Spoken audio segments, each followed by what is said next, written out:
when you talk about the power that we have as state legislators, I can relate to that a little bit. When I first ran for the House, talked to some friends of mine, made an announcement, and they said, yeah, you're the guys that go to Little Rock, don't do anything. That's kind of the way they view us, that we don't have power. But I agree with you, we do have power under the Constitution, and we should use that, but we should be very careful how we use it. And I believe, well, I have 130 of my 30,000 bosses back home that signed this paper. And I've received numerous emails. Most of them from my district support your bill. The ones that I'm getting outside my district do not. But, you know, we need to listen to our folks back home, and I do that. But my question is, the biggest negative that I get is, this could be a runaway convention. We may not have power to control our representative that goes to this convention, and it may be taken over by splinter groups, and we change our Constitution in many ways that most of us don't want to. So can you talk about how we can protect ourselves from that? What are the protections? How can we keep this from not being a runaway convention?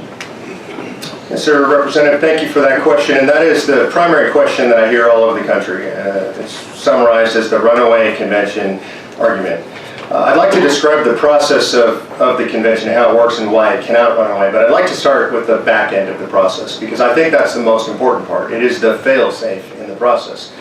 Well, I think we would all agree that founders were incredibly wise men. They knew how to design a system of governance, and they created a very high bar for amending the Constitution. I think that's appropriate. We've never done it because it's incredibly difficult to do. 2/3 of states, first of all, have to agree on the subject matter of the convention. This is important because remember what that means is you, as Arkansas and 33 other states, have to all agree what can and cannot be discussed at convention. So you will decide in advance the 3 things that we're proposing be discussed, or anything that would impose fiscal restraints on the federal government, anything that would impose term limits on the federal government. That would include, by the way, term limits on the federal judiciary and term limits on bureaucrats, potentially. And then anything that would restrain the scope, power, and jurisdiction of the federal government. So the first line of protection is that all the states agree going in what they will be discussing in that convention. The second line of defense is, in convention itself, you will choose your own delegates here in Arkansas, as will every state. Each state will have 1 vote, but your delegates will carry with them to the convention something called a commission. That commission will outline the authority that they do and do not have in convention. If they were to violate that commission, they exceed the powers of agency that you have given them. Any action they take would be null and void.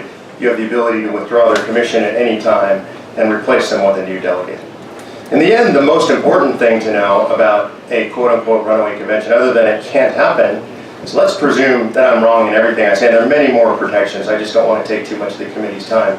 In the end, it requires 38 states to ratify anything that comes out of convention. Anything. So whether you sit on the left side of the aisle or the right side of the aisle, Democrat, Republican, Independent, whatever your political ideology, it is literally impossible in the United States of America today to find a super majority of states that would ratify something radical, either right or left. And so the only things that can come out of convention and be ratified are things that are very mainstream. That's why we are talking about things like term limits, balancing the federal budget, imposing generally accepted accounting principles on the federal government, and returning the federal government to its proper role and getting them out of the state's business, because it takes 38 states. And I'll close with this, which is a very specific example. This is the one I hear all the time from the fearmongers. We're going to lose our Second Amendment. In the convention, they're going to run away, they're going to drink the Kool-Aid, they're going to pass an amendment that says no more Second Amendment. And this is what I would say to that. I've been in 45 states in the last 2 years. I've been in those state legislatures, I've sat in committees like this, I've met with legislators face to face. Imagine this, it takes 38 states to ratify an amendment to repeal the Second Amendment, meaning it takes only 13 states to block it, right? The inverse math. I would suggest, facetiously of course, that if you were to go into states like Alabama and Arkansas, Georgia and Tennessee and the Dakotas, Wyoming, Texas, Florida, and suggest that a committee like this take up the idea even of repealing the Second Amendment, I hope you're packing heat, because you're probably going to get chased out of town. I'd like to add on to that answer one thing that was added on the Senate end, which I think it was Senator Hickey actually wanted an amendment, and that was that the delegate or the commissioner that we send to the convention is actually bound to the instructions that we send them with to the convention. And so what that means, at any point, if we think they're going rogue, we can recall them and bring them back, and that should give us some comfort. Representative Planley recognized for a question. Thank you, Mr. Chair.